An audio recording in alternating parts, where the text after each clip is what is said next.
I and my colleagues Art Aaron and Lucy Brown and others have put 37 people who are madly in love into a functional MRI brain scanner.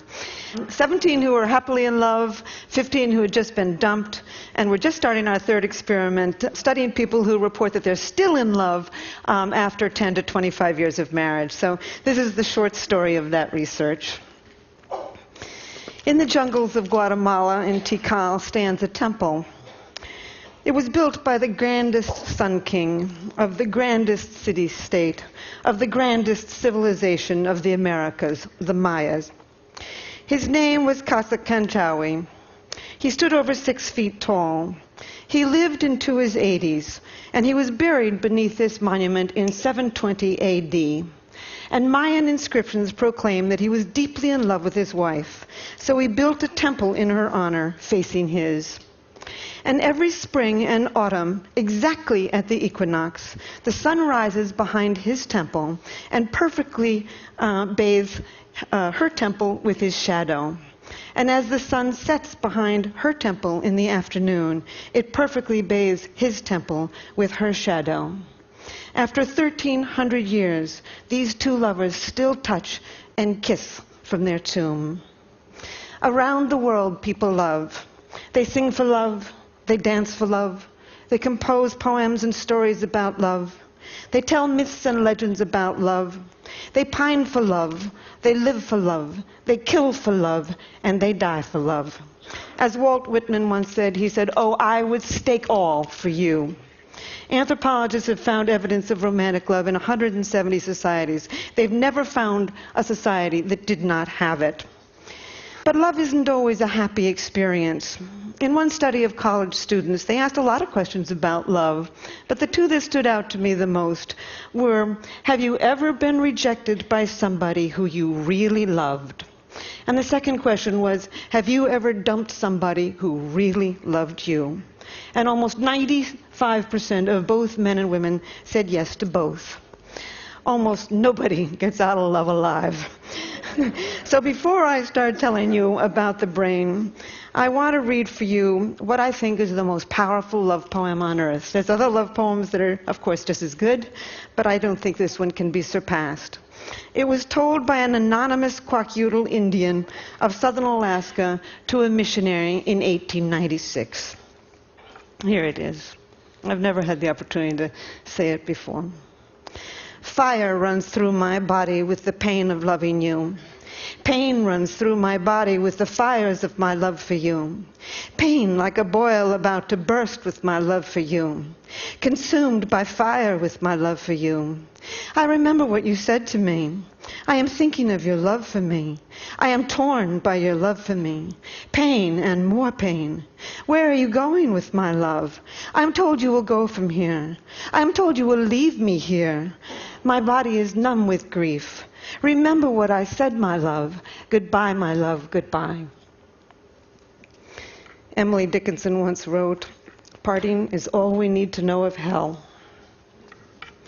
How many people have suffered in all the millions of years of human evolution? How many people around the world are dancing with elation at this very minute? Romantic love is one of the most powerful sensations on earth. So several years ago, I decided to look into the brain and study this madness. Our first study of people who are happily loved has been widely publicized, so I'm only going to say very little about it. We found activity in a tiny little factory near the base of the brain called the ventral tegmental area.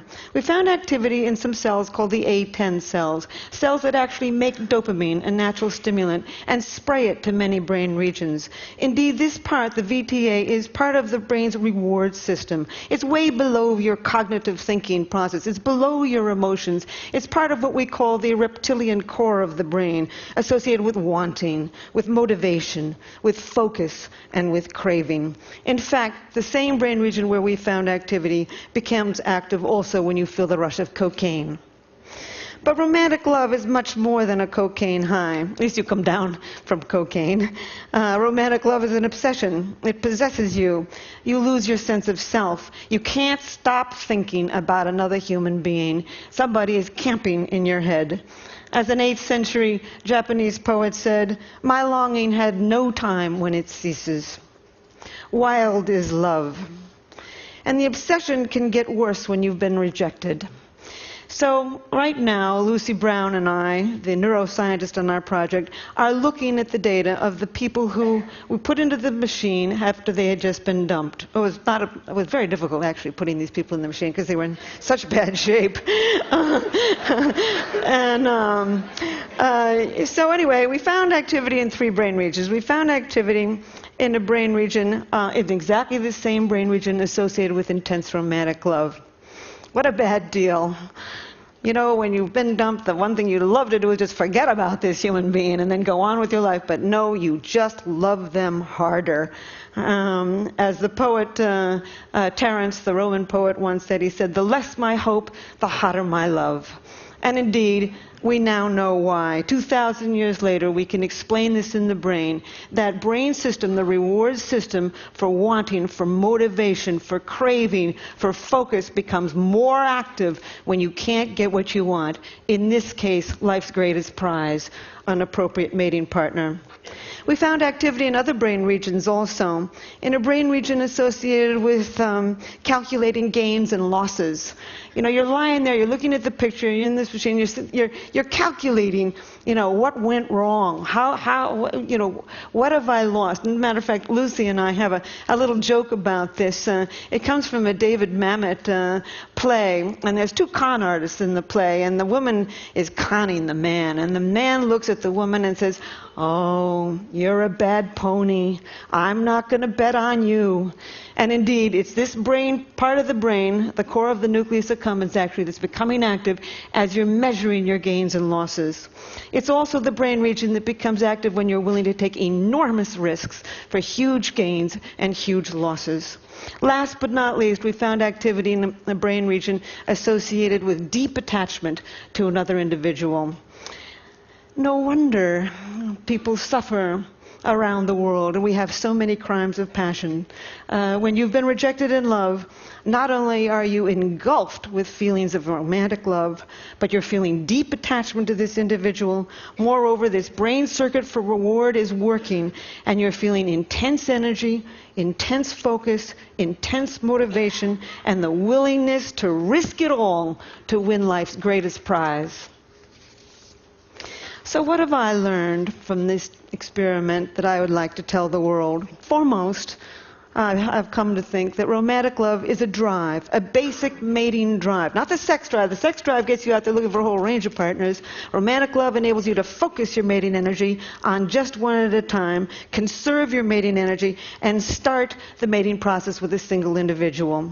I think of all of the poetry that I've read about romantic love, what sums it up best is something that is said by Plato over 2,000 years ago. He said, "The God of love lives in the state of need."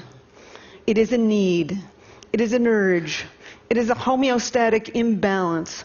Like hunger and thirst, it's almost impossible to stamp out. I've also come to believe that romantic love is an addiction, a perfectly wonderful addiction when it's going well, and a perfectly horrible addiction when it's going poorly. And indeed, it has all of the characteristics of an addiction. You focus on the person, you obsessively think about them, you crave them, you distort reality, your willingness to take enormous risks to win this person. And it's got the 3 main characteristics of addiction. Tolerance, you need to see more and more and more. Withdrawals, and last but not relapse. I've got a girlfriend who's just getting over a terrible love affair. It's been about 8 months. She's beginning to feel better. And she was driving along in her car the other day, and suddenly she heard a song on the car radio that reminded her of this man. And she, not only did the instant craving come back, but she had to pull over the road, from the side of the road, and cry. So one thing I would like the medical community and the legal community and even the college community to see if they can understand that indeed romantic love is one of the most addictive substances on earth. I would also like to tell the world that animals love. There's not an animal on this planet that'll copulate with anything that comes along. Too old, too young, too scruffy, too stupid, and they won't do it. Unless you're stuck in a laboratory cage, if you spend your entire life in a little box, you're not going to be as picky about who you have sex with. But I've looked in 100 species, and everywhere in the wild, animals have favorites. As a matter of fact, ethologists know this. There's over eight words for what they call animal favoritism, selective proceptivity, mate choice, female choice, sexual choice. And indeed, there are now 3 academic articles in which they've looked at this attraction, which may only last for a second, but it's a definite attraction, and this, either the same brain region, this reward system, or the chemicals of that reward system are involved.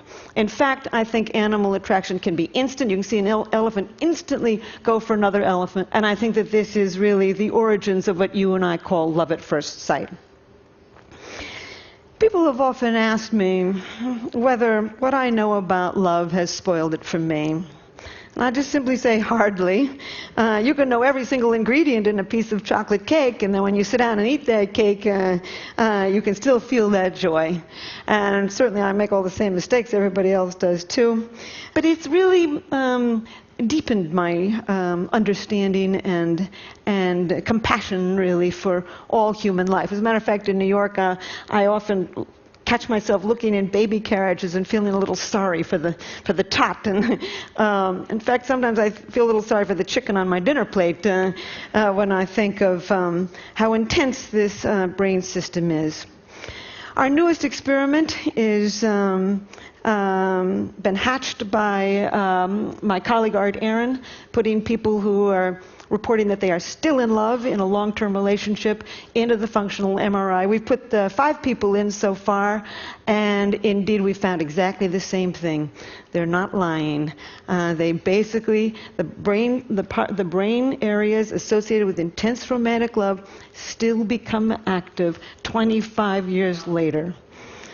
There are still many questions to be answered and asked about romantic love. The question that I'm working on right this minute, and I'm only going to say it for a second and then end, is why do you fall in love with one person rather than another? The reason I never would have even thought to think of this, but Match.com, the internet dating site, came to me 3 years ago and asked me that question. And I said, I don't know.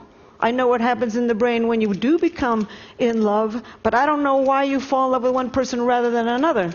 And so I've spent the last 3 years on this, and there's many reasons that you fall in love with one person rather than another that psychologists can tell you. And we tend to fall in love with somebody from the same socioeconomic background, the same general level of intelligence, the same general level of good looks, the same religious values. Your childhood certainly plays a role, but nobody knows how. And that's about it. That's all they know. No, they've never found the way 2 personalities fit together to make a good relationship. So it began to occur to me that maybe your biology pulls you towards some people rather than another. And I have concocted a questionnaire to see to what degree you express dopamine, serotonin, estrogen, and testosterone. I think we've evolved 4 very broad personality types associated with the ratios of these 4 chemicals in the brain. And on this dating site that I've created called chemistry.com, I ask you first a series of questions to see to what degree you express these chemicals, and I'm watching who chooses who to love. And 3.7 million people have taken the questionnaire in America. About 600,000 people have taken it in 33 other countries. I'm putting the data together now, and at some point, there will always be magic to love, but I think I will come closer to understanding why it is you can walk into a room and everybody is from your background, your same general level of intelligence, your same general level of good looks, and you don't feel pulled towards all of them. I think there's biology to that. I think we're going to end up in the next few years to understand all kinds of brain mechanisms that pull us to one person rather than another. So I will close with this. Oh, these are my older people. Faulkner once said, "The past is not dead. It's not even the past." Indeed, we carry a lot of luggage from our yesteryear in the human brain. And so there's one thing that makes me pursue my understanding of human nature. And this reminds me of it. These are two women. Women tend to get intimacy differently than men do. Women get intimacy from face-to-face talking. We swivel towards each other. We do what we call the anchoring gaze, and we talk. This is intimacy to women. I think it comes from millions of years of holding that baby in front of your face, cajoling it, reprimanding it, educating it with words. Men tend to get intimacy from side-by-side doing. As soon as one guy looks up, the other guy will look away.